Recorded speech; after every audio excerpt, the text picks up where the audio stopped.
En la madrugada del 8 de junio del año 793, cuando la niebla aún reposaba sobre las aguas opacas del Mar del Norte, 30 barcos vikingos aparecieron como sombras espectrales cerca de la isla de Lindisfarne, en la costa de Northumbria. Los monjes y las monjas del monasterio no tuvieron oportunidad alguna de prepararse.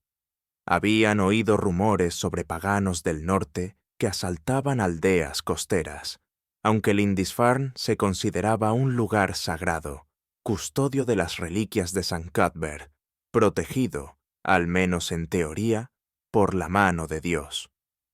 Esa supuesta protección divina se reveló como una ilusión en el instante en que los guerreros nórdicos desembarcaron con hachas y espadas, dispuestos a ofrecer una lección brutal sobre la distancia entre la fe y la realidad. Lo que ocurrió durante las siguientes 8 horas cambiaría para siempre la historia europea y marcaría el verdadero inicio de la era vikinga.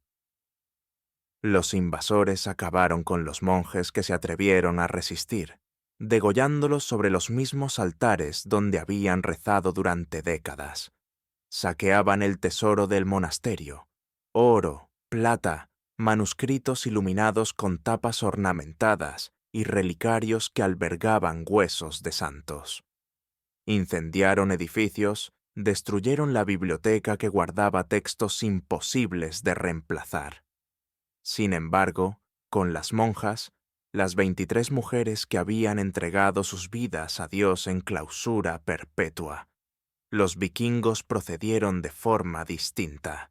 No las mataron, las encadenaron, las arrastraron hasta los barcos y las enviaron hacia un destino que la Iglesia Católica intentaría borrar de la memoria oficial durante los siguientes 1000 años.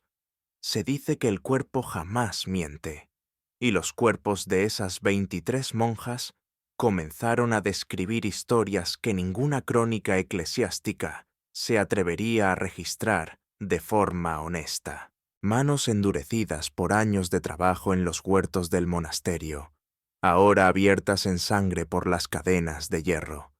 Rostros que nunca habían visto a un hombre joven, forzados ahora a contemplar directamente a guerreros cubiertos de sangre que las arrastraban por la playa. Cuerpos habituados a gruesos hábitos de lana, expuestos de golpe cuando los vikingos les arrancaron las ropas para evaluar sus edades y condiciones físicas. La más joven, una novicia llamada Hilda, según un manuscrito fragmentado del siglo IX, tenía apenas 15 años. La mayor, la abadesa Elfrida, alcanzaba los 52 y sería la única que no sobreviviría al primer mes de cautiverio. Para comprender por qué los vikingos capturaban monjas específicamente, es necesario regresar a la estructura social escandinava del siglo VIII. En las comunidades nórdicas, las mujeres gozaban de ciertos derechos que superaban a los del resto de Europa. Podían heredar bienes, divorciarse o dedicarse al comercio, aunque también existía una institución llamada Dreil, la esclavitud, que incluía varias categorías.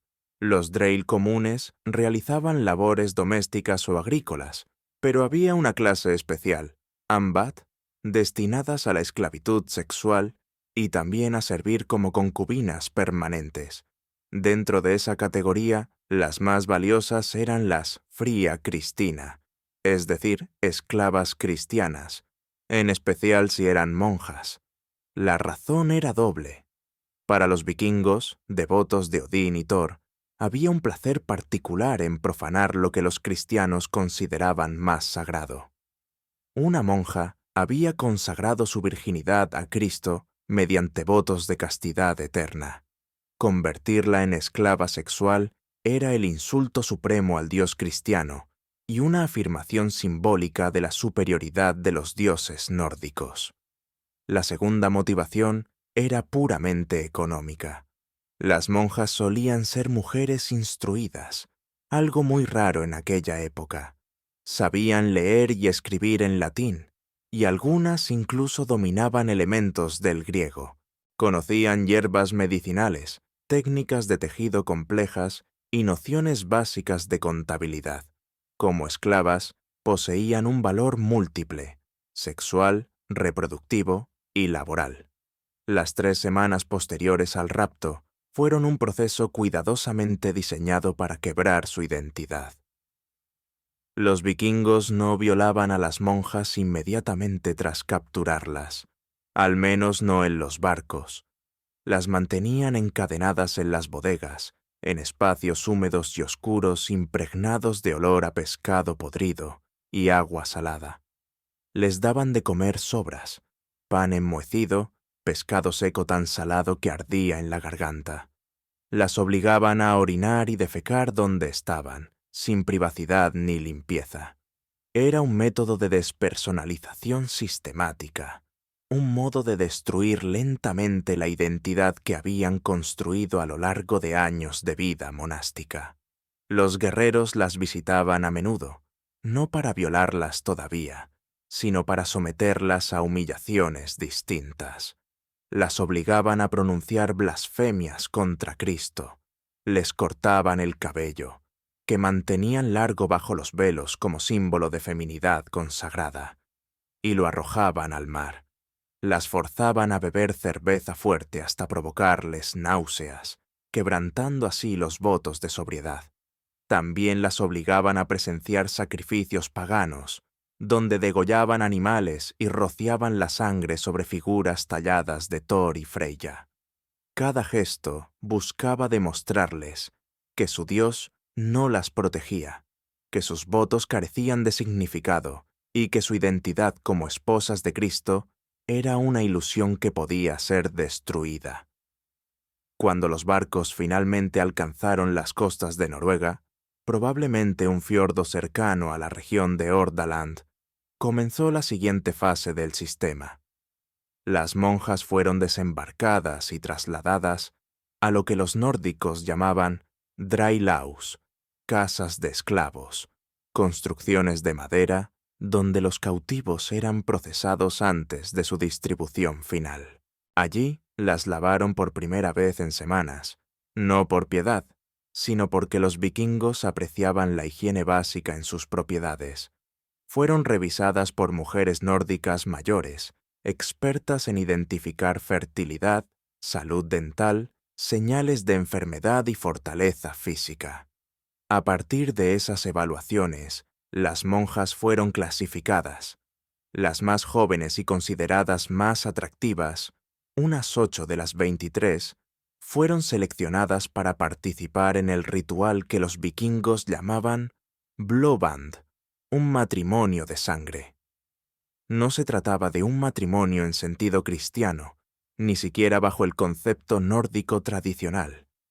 Era una ceremonia específica cuyo propósito era transformar a las cautivas en frilla, concubinas permanentes.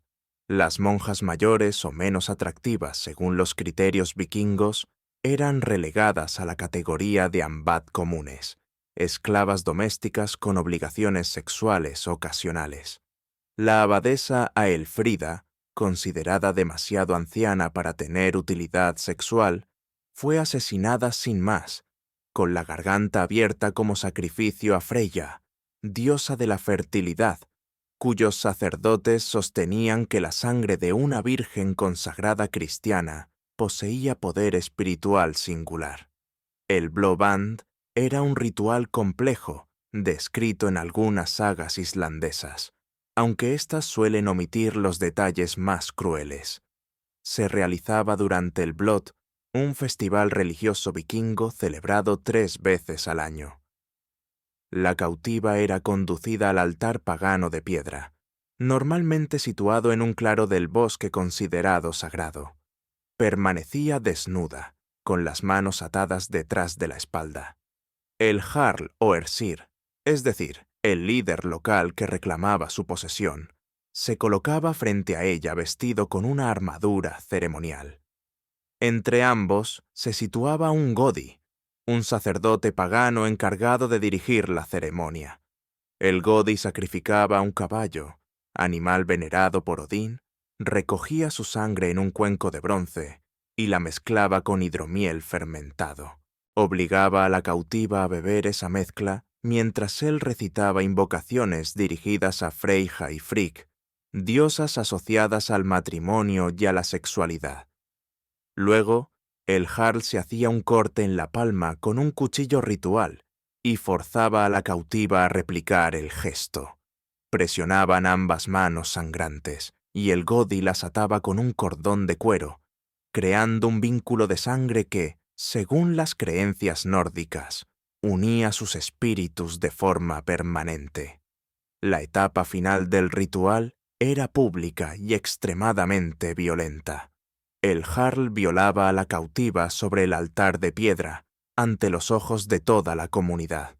No se consideraba un acto de deseo, sino una ceremonia religiosa. Los presentes entonaban himnos dedicados a Freyja, golpeaban sus escudos al ritmo de los cantos y bebían hidromiel. Algunos guerreros eyaculaban sobre la tierra cercana, convencidos de que fertilizaba el suelo y garantizaba cosechas abundantes. Cuando el jarl concluía, marcaba a la cautiva como sufrilla untando la sangre de su himen roto sobre su frente. La ceremonia completa podía prolongarse varias horas, dependiendo de cuántos rituales adicionales considerara necesarios el Godi. Para las monjas de Lindisfarne, este ritual representaba la destrucción absoluta de la identidad que habían tenido antes. Habían pasado años, incluso décadas, cultivando la pureza espiritual. Habían memorizado salmos, practicado ayunos y castigado sus propios cuerpos para sofocar deseos carnales. Toda su vida estaba construida alrededor de la virginidad entendida como sacramento. Ahora, esa misma virginidad era arrebatada en una ceremonia pagana diseñada para profanar aquello que más valoraban. Muchas intentaban resistirse, gritando oraciones en latín e invocando a la Virgen María. Pero para los vikingos, esa resistencia era una señal de que el ritual estaba cumpliendo su función, que el poder del dios cristiano estaba siendo quebrado en ellas. Tras el Bloodband, la vida de una Frilla Cristina seguía patrones bastante definidos. Vivía dentro de la casa de su amo, normalmente en una habitación separada de la esposa legítima, aunque dentro del mismo recinto familiar. Su papel principal era sexual, disponible para su amo cuando él quisiera, sin derecho a negarse, aunque también debía asumir tareas domésticas como tejer, cocinar, cuidar a los niños o trabajar en los huertos. Dado que muchas monjas sabían leer y escribir, a menudo se les asignaban labores adicionales, como llevar registros comerciales, educar a los hijos de la familia o preparar medicinas herbales. Los embarazos eran inevitables y bastante comunes. Los vikingos apreciaban enormemente la fertilidad, convencidos de que tener muchos descendientes garantizaba la prosperidad del linaje.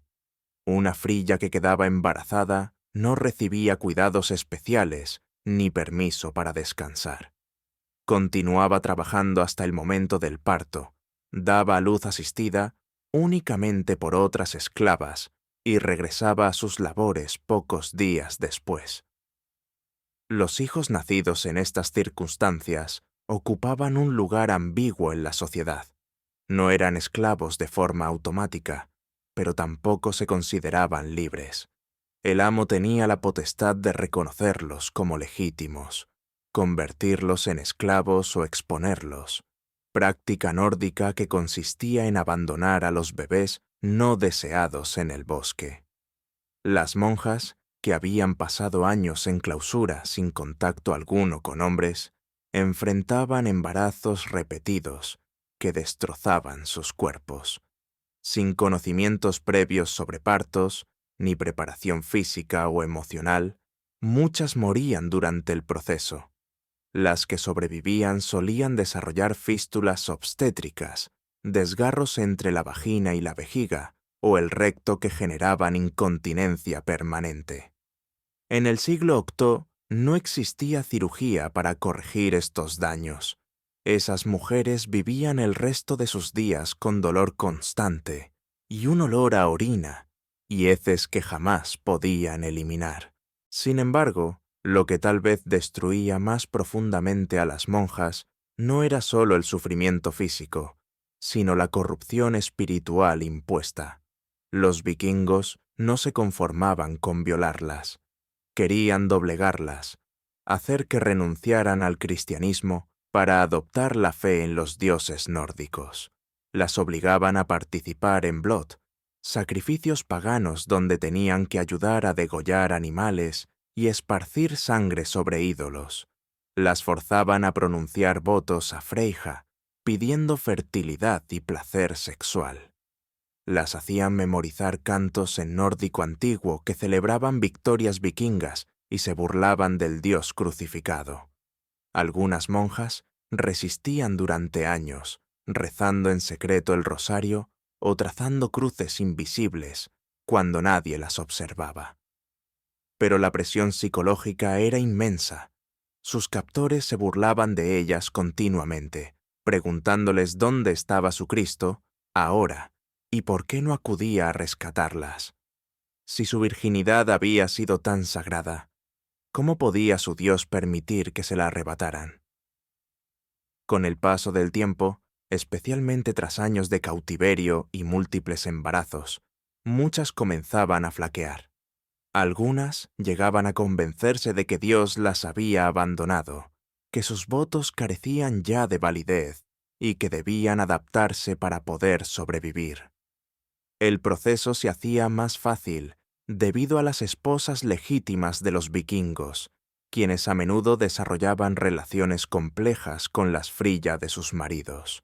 Algunas esposas veían a las esclavas cristianas como rivales y las trataban con una crueldad despiadada, golpeándolas, quemándoles la piel con hierros al rojo y obligándolas a realizar las tareas más humillantes. Otras desarrollaban algo parecido a una solidaridad incómoda, comprendiendo que ambas eran víctimas del mismo sistema patriarcal, aunque en grados distintos. Estas mujeres en ocasiones prestaban ayuda a las Frilla, enseñándoles costumbres nórdicas, protegiéndolas de castigos más severos e incluso permitiéndoles conservar símbolos cristianos de manera oculta.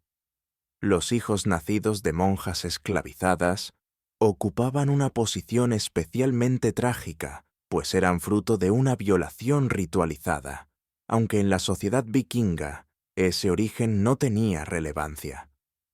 Si el padre los reconocía, podían crecer como miembros legítimos del hogar.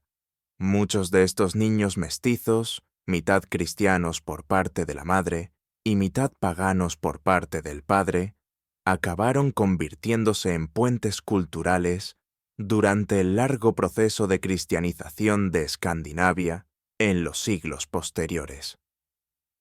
Irónicamente, las monjas violadas en Lindisfarne y en otros monasterios terminaron aportando influencia genética y cultural a la conversión vikinga al cristianismo, aunque en circunstancias que jamás habrían elegido.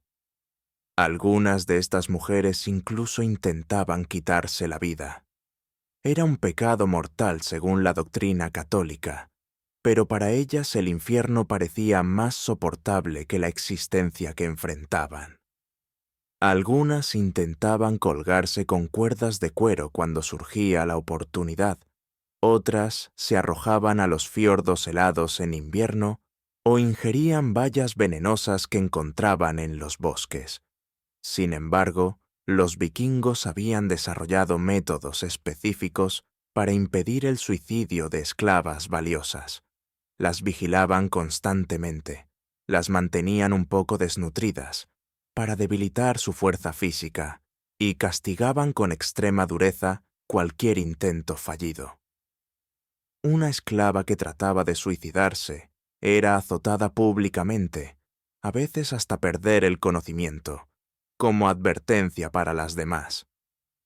Los registros históricos sobre el destino concreto de las monjas de Lindisfarne son fragmentarios. Las crónicas anglosajonas mencionan el ataque, pero apenas dicen nada sobre las cautivas.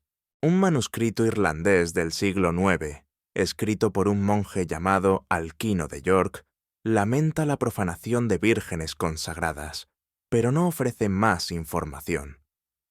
Solo en las sagas islandesas, redactadas siglos después, aparecen referencias indirectas. La Aesdei Saga menciona a una frilla cristiana llamada Hildigun, quien sabía leer latín y enseñó runas cristianas a los hijos de su amo. La Añal Saga habla de una esclava inglesa que mantuvo su fe en secreto y que finalmente logró convertir a su amo al cristianismo antes de morir. ¿Eran estas mujeres de las sagas las monjas de Lindisfarne? Es imposible afirmarlo con certeza, aunque la cronología encaja. Las sagas se transmitieron oralmente durante generaciones antes de ser registradas por escrito, preservando recuerdos distorsionados de hechos históricos. Es muy probable que algunas de las 23 monjas capturadas en 793 vivieran décadas como cautivas, tuvieran hijos y nietos vikingos y terminaran recordadas vagamente en historias que mezclaban realidad y mito. Lo que sí se sabe con total seguridad es que este patrón se repitió cientos de veces durante los siguientes 250 años de la era vikinga. El monasterio de Iona, en Escocia, fue atacado en 802, 806 y 825, y en cada ocasión las monjas fueron capturadas. El monasterio de Kildare, en Irlanda, fue asaltado en 835 y sus monjas llevadas como esclavas. Monasterios de Francia, Alemania e incluso tan al sur como España sufrieron ataques similares. Los vikingos desarrollaron una preferencia específica por los monasterios costeros, ya que ofrecían 3 ventajas: abundante riqueza en oro y manuscritos, poca o nula defensa militar y la presencia de monjes y monjas que podían ser vendidos o utilizados como esclavos. La Iglesia Católica respondió de diversas maneras. Algunos obispos ordenaron evacuar los monasterios cercanos al mar, trasladando a las monjas hacia zonas más protegidas. Otros construyeron murallas alrededor de los monasterios, convirtiéndolos en pequeñas fortalezas. Incluso hubo quienes pagaron danegeld, tributos de plata, con la esperanza de evitar ataques, aunque esto rara vez funcionaba a largo plazo. No obstante, la respuesta más llamativa fue de carácter teológico. Los teólogos católicos discutieron si una monja violada por paganos debía considerarse como alguien que había quebrantado sus votos de castidad. Algunos afirmaban que sí, que la violación constituía pecado sexual que la excluía de la vida religiosa. Otros, más misericordiosos, defendían que la violación no implicaba consentimiento y que, por lo tanto, las monjas continuaban siendo puras a los ojos de Dios. San Agustín había reflexionado sobre esta cuestión siglos antes, tras las violaciones cometidas por los visigodos durante el saqueo de Roma en el año 410. Sostenía que la castidad residía en la intención, no en el cuerpo, y que una mujer violada contra su voluntad permanecía virgen espiritualmente. Esta doctrina fue citada durante la era vikinga para permitir que monjas rescatadas del cautiverio pudieran regresar a la vida monástica. Pero en la práctica, muchas nunca volvieron. Algunas habían pasado tanto tiempo en esclavitud que ya no recordaban otro modo de vida.